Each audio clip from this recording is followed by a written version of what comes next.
They say the hardest doors to open in a palace are the ones inside your own house.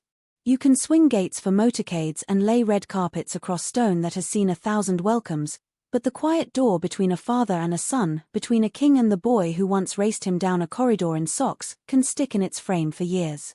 That is why the most revealing detail of the slow thaw between King Charles and Prince Harry isn't the one-on-one meeting that finally happened, the 55-minute conversation that sounded more like oxygen than news. It's the quieter thread that's been tugging at the hinge for longer than people realized, a steady, unfussy hand from the least flashy member of the family, the man who learned long ago how to make himself useful without making himself the headline. Prince Edward, of all people, has been the whisper in the right ear, try again, speak properly, sort it out. If you blinked, you could miss how Edward works. He doesn't brief, doesn't leak, doesn't sharpen the air with an aside that makes headlines and enemies in the same hour. He specializes in unglamorous glue, ribbon cuttings in weather that can't decide, patronages that require turning up more than talking, the kind of diary that would suffocate a peacock and suits a workhorse fine. But there's a reason a family reaches for someone like that when the mood has curdled and the calendar is full of unshared rooms. People who don't need the spotlight can carry messages the spotlight would set on fire. Edward's message, repeated quietly over the long winter of this feud, has been consistent. Pick up the phone, hear him out, make time feel possible again. It reads almost absurdly simple written down, properly speak with your son, and it is. The complexity is the context. 4 years now, the family has been trying to do two incompatible things at once: behave like a firm that can control its story and behave like a family that can survive the truth. Harry's own version of events, interviews that didn't duck, a memoir that bled, a documentary that carved, landed like hailstones on a greenhouse. Inside, the temperature dropped, and the instinct was to brace and wait for silence. Except silence never came. What came, finally, was a letter in handwriting no aide could claim as theirs, ink that said, "I want to reconnect." What came was a day and a door and the knowledge that there would be no third chair this time. What came was an opening. It matters that the opening did not arrive wrapped in a strategy memo. It arrived because enough people on the inside, quiet ones, and showy ones, kept arguing that the only way out of a stalemate is to move.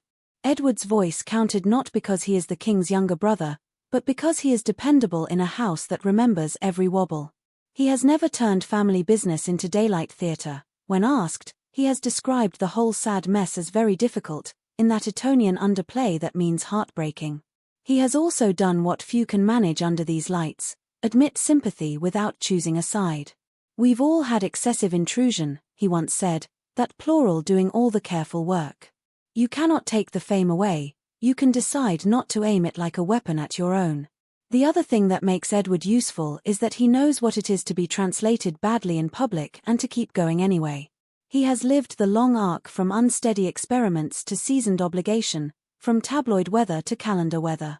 The title he carries now, the Duke of Edinburgh, contains an entire manual about how to be necessary without being noisy.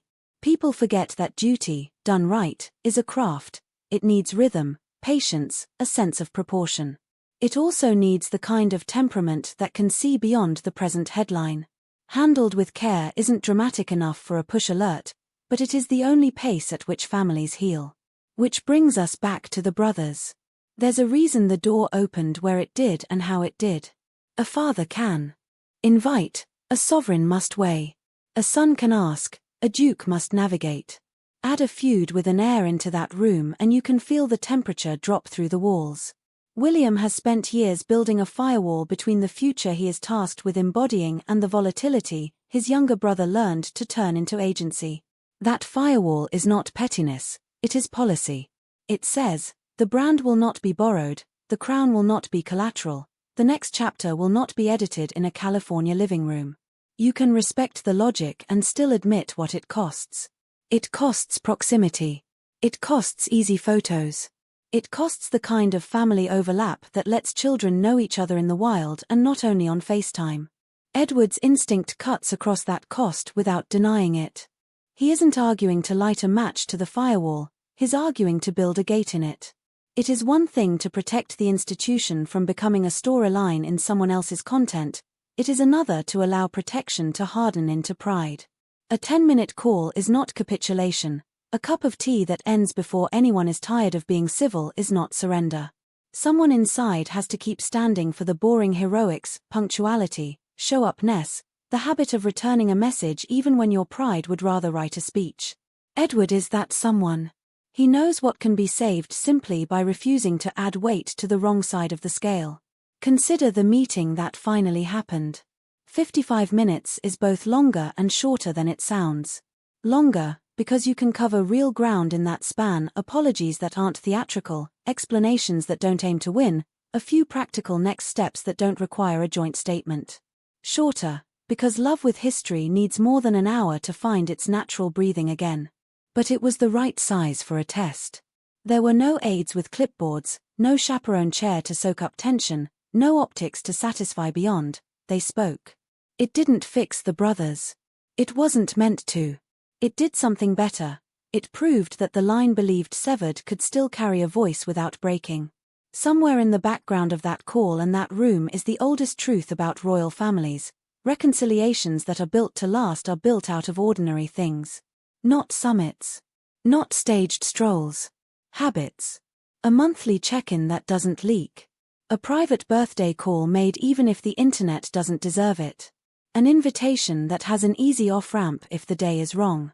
The refusal to turn absence into punishment. The refusal to turn presence into spectacle. If you need a template, you could do worse than look at the man who turned the Edinburgh title into a lifelong apprenticeship in usefulness. You show up. You make the tea stronger than necessary. You do not take the bait. Does this make Edward the peacemaker? Only if you're writing a fairy tale. In reality, he is the anti-drama, an adult in a room that sometimes forgets how that looks when the oxygen runs out. He understands the monarchy's trick and its trap. Its best work is done when it looks inevitable, but nothing about it is inevitable. It requires maintenance. It requires people who can speak to each other in plain English and mean it. It requires, above all, an instinct to enlarge the possible instead of closing it down to keep the day tidy. There are times when the firm needs a bouncer. There are more times when it needs a locksmith. And what of the William feud that headlines love to italicize? It exists. It has length and heat and a ledger both brothers know by heart. It will cool at the speed grief cools, not gossip. The heir will not risk the project he has spent a decade shaping, the steady, middle-lane reinvention of a role that must feel both human and exact, for the sake of a snapshot that calms Twitter for 12 hours. But even he benefits from a family member whose default setting is, do the boring, right thing. A clean line between brands does not forbid a clean line between hearts. If anything, the first depends on the second. The public forgives a monarchy that looks capable of love. The surprise, if you are looking for one, is that the unlikely royal wasn't a swashbuckler with a plan or a senior who mistook nostalgia for strategy. It was the brother who learned to be a hinge.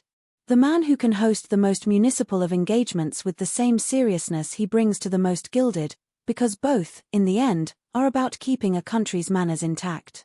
He is the one who can say, with credibility, that families are difficult and worth the work. He is also the one who can whisper, with credibility, that this work is not performed, it is done off camera, or it isn't real. Does any of this guarantee a photograph that makes people say finally? No.